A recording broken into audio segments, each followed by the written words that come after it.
नमस्कार साथियों, कैसे हैं आप लोग। उम्मीद करते हैं आप लोग अच्छे से होंगे और खूब मेहनत से अपनी पढ़ाई कर रहे होंगे। आज हम जीव विज्ञान में बायोलॉजी में स्टार्ट करने वाले हैं पुष्पीय पादपों में लैंगिक जनन, sexual reproduction in flowering plant. ये एक नया चैप्टर है बच्चों। जो भी इस वीडियो को देख रहे हैं उनसे मैं सबसे पहले ये बता दूं कि उनके लिए क्या लाभ होने वाला है। अगर आप यूपी बोर्ड से हो, सीबीएसई बोर्ड से हो या नीट की तैयारी कर रहे हो तो आप सब के लिए ये वीडियो बहुत हेल्पफुल होगा। चलिए स्टार्ट करते हैं बच्चों। स्टार्ट करते हैं सबसे पहले पुष्पीय पादपों में लैंगिक जनन। चैप्टर का क्या नाम है बच्चों? पुष्पीय पादपों में लैंगिक जनन। तो इसको लिख लिया जाए। पुष्पीय पादपों में पुष्पीय पादपों में पुष्पीय पादपों में लैंगिक जनन। पुष्पीय पादपों में लैंगिक जनन। हम हिंदी में और इंग्लिश दोनों में पढ़ाएंगे, चाहे जिस बोर्ड के बच्चे हों सबके लिए ये यूजफुल होगा। Sexual reproduction, sexual reproduction, reproduction in flowering plant, in flowering plant. Sexual reproduction in flowering plant.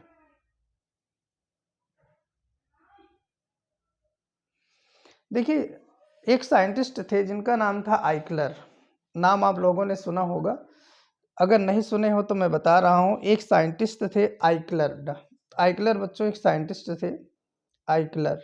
इनका क्या नाम था? आइकलर। आइकलर, इनका नाम था आइकलर। इन्होंने पादप जगत को दो भागों में बांटा था। इन्होंने पादप जगत को कितने भागों में बांटा? दो भागों में बांटा। पादप यानी प्लांट, प्लांट्स को इन्होंने दो भागों में बांटा। कितने भागों में बांटा? दो भागों में बांटा। प्लांट्स को इन्होंने दो भागों में बांटा। आराम से ध्यान से सुनिए, कहीं भी कोई कंफ्यूजन आपको नहीं आएगा। पहला इन्होंने बांटा क्रिप्टोगैमस। क्या बच्चों? Cryptogams, cryptogams. पहला इन्होंने जो बांटा उसको बांटा क्रिप्टोगैमस। दूसरा इन्होंने बांटा फिनेरोगैमस, फिनेरोगैमस। क्रिप्टोगैमस और फिनेरोगैमस। क्रिप्टोगैमस का मतलब होता है बीज रहित, जिसमें बीज नहीं पाए जाते हैं, यानी जिसमें सीड नहीं पाए जाते हैं। और जिसमें बीज पाए जाते हैं, जिसमें बीज पाए जाते हैं उन्हें हम क्या कहते हैं? फिनेरोगैमस। क्रिप्टोगैमस को पुनः उन्होंने तीन भागों में बांटा। क्रिप्टोगैमस को पुनः उन्होंने कितने भागों में बांटा? तीन भागों में बांटा। थैलोफाइटा। क्या बच्चों? थैलोफाइटा, थैलोफाइट, ब्रायोफाइट, ब्रायोफाइट, और लास्ट है टेरिडोफाइट। लास्ट क्या है आपका? टेरिडोफाइट। ये तीन भागों में क्रिप्टोगैमस पौधों को बांट दिया गया। इसके बाद ये जो फिनेरोगैमस था इसको भी दो भागों में बांटा गया। कितने भागों में बांटा गया? दो भागों में बांटा गया। पहला भाग है आवृत बीजी। पहला क्या भाग है? आवृत बीजी, आवृत बीजी। और दूसरा क्या है? दूसरा आपका है अनावृत बीजी, अनावृत बीजी, अनावृत बीजी। आवृत बीजी इसको आप कहते हो इंग्लिश में जिम्नोस्पर्म। क्या कहा जाता है? Gymnosperm, gymnosperm. इसको कहा जाता है एंजियोस्पर्म, एंजियोस्पर्म। क्या कहा जाता है मित्रों? एंजियोस्पर्म। ये क्लासिफिकेशन किया गया किसके द्वारा? आइकलर के द्वारा बच्चों, आइकलर के द्वारा ये क्लासिफिकेशन किया गया। तो एक बार फिर से देख लीजिए, पादप को दो भागों में इन्होंने बांटा, क्रिप्टोगैमस, फिनेरोगैमस। क्रिप्टोगैमस मतलब जिसमें बीज नहीं पाया जाता है, फिनेरोगैमस मतलब जिसमें बीज पाया जाता है। फिर क्रिप्टोगैमस को तीन भागों में बांटा गया, थैलोफाइट, ब्रायोफाइट, एरिडोफाइट। फिर फिनेरोगैमस को दो भागों में बांटा गया, आवृत बीजी, अनावृत बीजी, जिम्नोस्पर्म, एंजियोस्पर्म। आवृत बीजी का मतलब जिनके सीड के ऊपर आवरण पाया जाता है उसे आवृत बीजी कहते हैं। अनावृत बीज सॉरी यहाँ पे कुछ गलती हो रही है, आवृत बीजी, अनावृत बीजी, इसकी इंग्लिश में थोड़ा सा मिस्टेक है बच्चों। इसको एंजियोस्पर्म कहते हैं। क्या कहते हैं? एंजियोस्पर्म, एंजियोस्पर्म इसको कहते हैं। और जिम्नोस्पर्म इसको कहते हैं, जिम्नोस्पर्म इसको कहते हैं। थोड़ी सी मिस्टेक हो गई, इसके लिए सॉरी। तो आवृत बीजी जो होते हैं एंजियोस्पर्म कहलाते हैं, अनावृत बीजी जो होते हैं वो जिम्नोस्पर्म कहलाते हैं। अब देखिए हम लोग क्या पढ़ रहे हैं, पुष्पी पादपों में लैंगिक जनन पढ़ रहे हैं। क्या पढ़ रहे हैं बच्चों? पुष्पी पादपों में लैंगिक जनन पढ़ रहे हैं। तो पुष्पी पादपों में लैंगिक जनन पढ़ रहे हैं, हमें पुष्प के बारे में पढ़ना है। पुष्प किस में लगता है? एंजियोस्पर्म में कि जिम्नोस्पर्म में? तो आंसर है पुष्प जो है वो एंजियोस्पर्म में केवल पाया जाता है। पुष्प किस में पाया जाता है? एंजियोस्पर्म में पाया जाता है। तो हम लोग आवृत बीजी पादपों का जो पुष्प है उसका अध्ययन करने जा रहे हैं। यहाँ तक सबको समझ में आया? चलिए इसके बाद हम सीधे पहुँचते हैं कहाँ? पुष्प की संरचना पर। कहाँ पहुँचते हैं? पुष्प की संरचना। बहुत ध्यान से इसको बच्चों समझिएगा, आप लोग बहुत अच्छे से इसको समझिएगा, कहीं पर कोई भी डाउट आपको नहीं आएगा। बस एक मिनट दीजिए। देखिए हम पुष्प की संरचना बना रहे हैं। थोड़ा सा कॉपी को सेंटर में कर लेते हैं ताकि कैमरे में अच्छे से आए।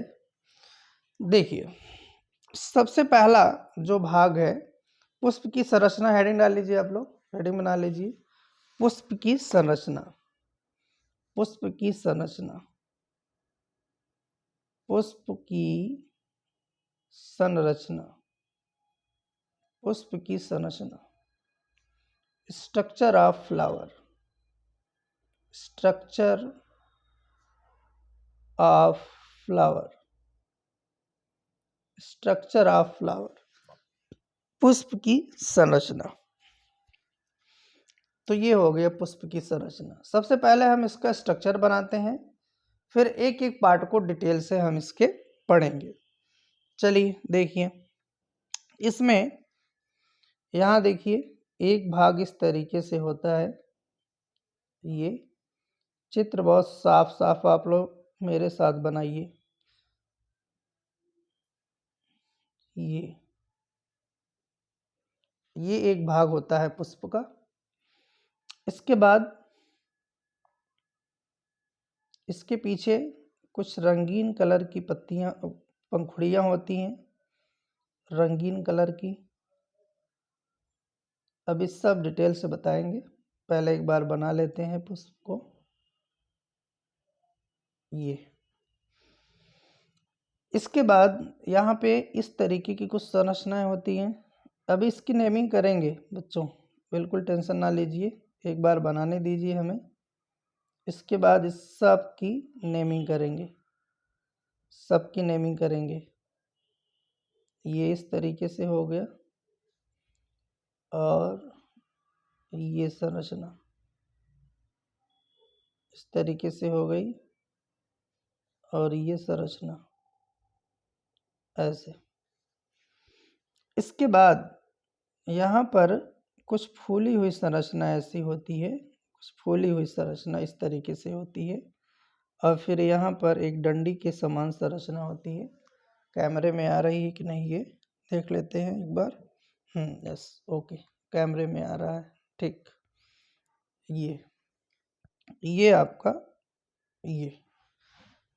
इसके बाद देखिए यहाँ पर कुछ ग्रीन कलर की स्ट्रक्चर होती है, इसको हम ग्रीन पेन से बना दे रहे हैं।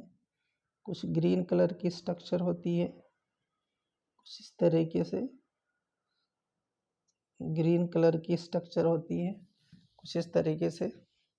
उम्मीद करते हैं आप सबको चित्र अच्छे से दिखाई दे रहा होगा। यहाँ पर पीछे इसको हम रेड कलर से कर दे रहे हैं। ये रंगीन संरचनाएं होती हैं, पुष्प की ये रंगीन संरचनाएं होती हैं। अलग अलग पुष्पों में अलग अलग रंग की ये पंखुड़ियाँ पाई जाती हैं, पत्तियाँ पाई जाती हैं, इस तरीके से। ठीक है, चलिए अब आइए इसकी नेमिंग करते हैं। एक एक पार्ट की बच्चों आराम से खूब बढ़िया से समझते हुए नेमिंग करते हैं। चलिए, सबसे पहले ये जो नीचे का पार्ट आप देख रहे हो, ये जो डंडी के समान रचना देख रहे हो, ये डंडी के समान रचना देख रहे हैं आप लोग, इसे कहते हैं पेडिसिल। क्या कहते हैं? पेडिसिल। इसे हम पेडिसिल कहते हैं। इसको कहते हैं पेडिसिल। पुष्प वृंत। क्या कहते हैं? पुष्प वृंत। अभी यहाँ सिर्फ नाम लिख रहे हैं, इसके बाद अभी डिटेल से करेंगे, सारी चीज़ों को एक एक करके डिटेल से पढ़ेंगे हम लोग।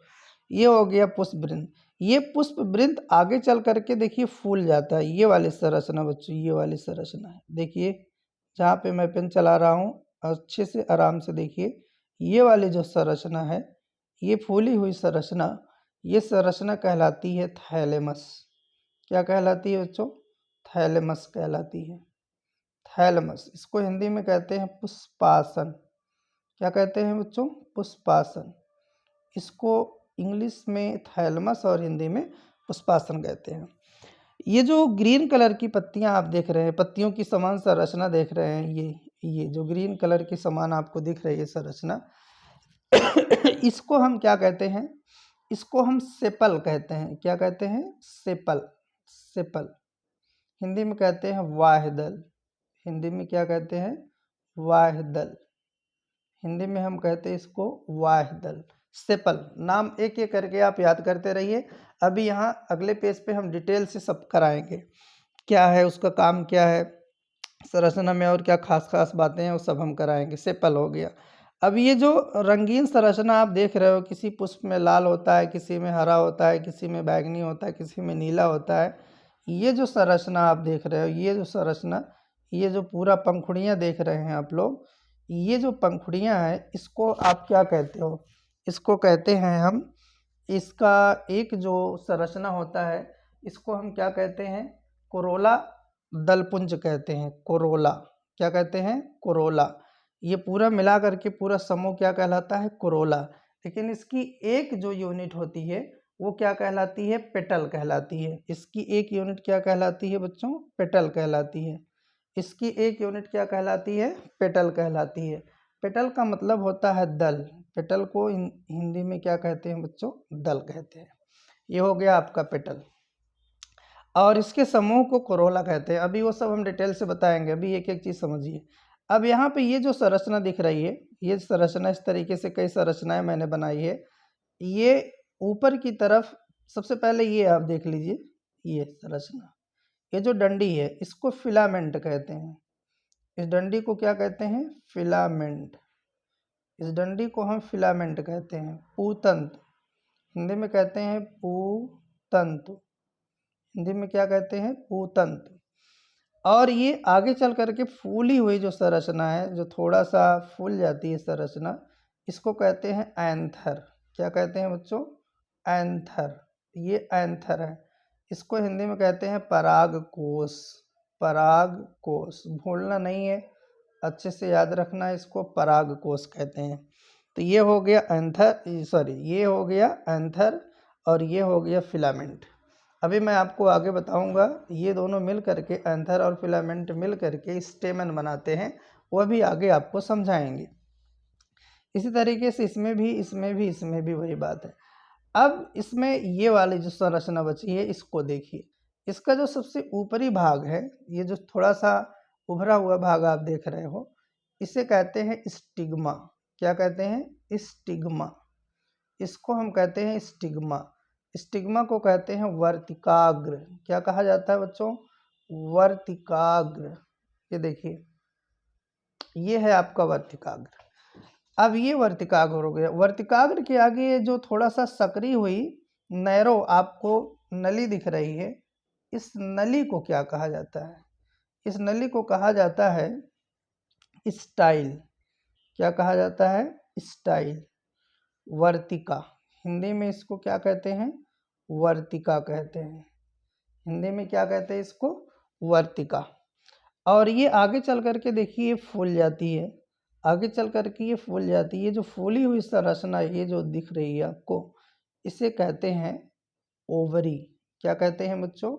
ओवरी ये है। ओवरी को कहते हैं हिंदी में अंडाशय। क्या कहा जाता है? अंडाशय। ये आपका हो गया, ये पुष्प का हो गया अंडाशय। अंडाशय के अंदर कुछ संरचनाएं पाई जाती हैं।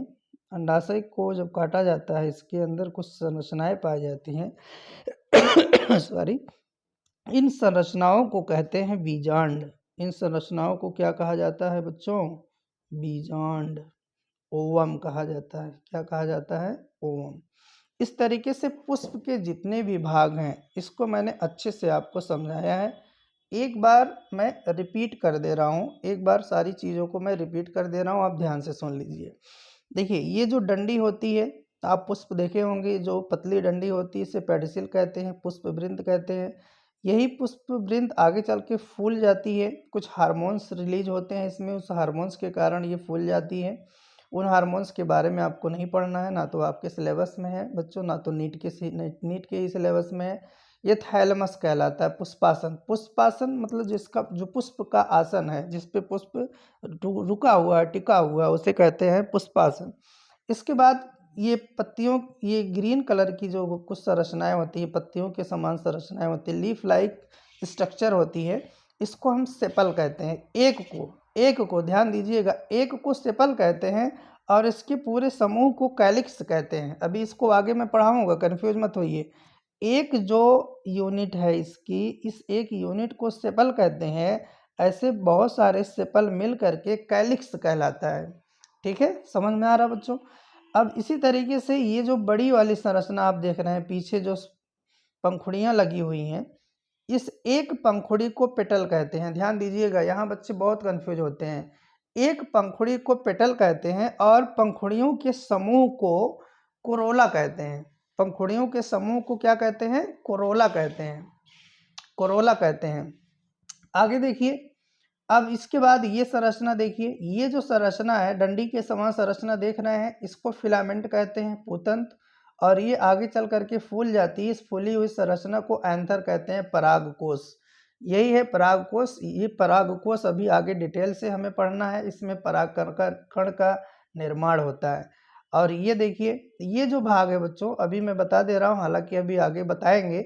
ये पुष्प का नर भाग है, नर जननांग है। क्या है? नर, मेल रिप्रोडक्टिव सिस्टम है। मेल रिप्रोडक्टिव सिस्टम इसको कहा जाता है, नर जननांग कहा जाता है। और ये जो आप देख रहे हो, ये वाली स्ट्रक्चर, इसको कहते हैं फीमेल रिप्रोडक्टिव सिस्टम। इसको मादा जननांग कहा जाता है। अब देखो, मादा जननांग को 3 भागों में बांटा गया है, stigma, style, ovary. Stigma, style, ovary. Stigma देखिए वर्तिकाग्र, इसको हिंदी में कहते हैं, इसको वर्तिका कहते हैं, इसको अंडाशय कहते हैं। और इसके अंदर बीजांड पाया जाता है, ओवम। बाद में यही बीजांड आगे चल करके बीज का निर्माण करता है। और ये जो ओवम है, अंडाशय, ये फल का निर्माण करता है। तो कुल मिला जुला करके आप देखिए, पुष्प में कुल 4 चक्र पाए जाते हैं बच्चों। पुष्प में कुल 4 चक्र पाए जाते हैं। इसको अभी आगे हम डिटेल से लिखवाएंगे। ठीक है, इस वीडियो में बस इतना ही। अगले वीडियो में मिलेंगे, इसके बारे में पूरा डिटेल से हम डिस्कस करेंगे। Thank you for watching.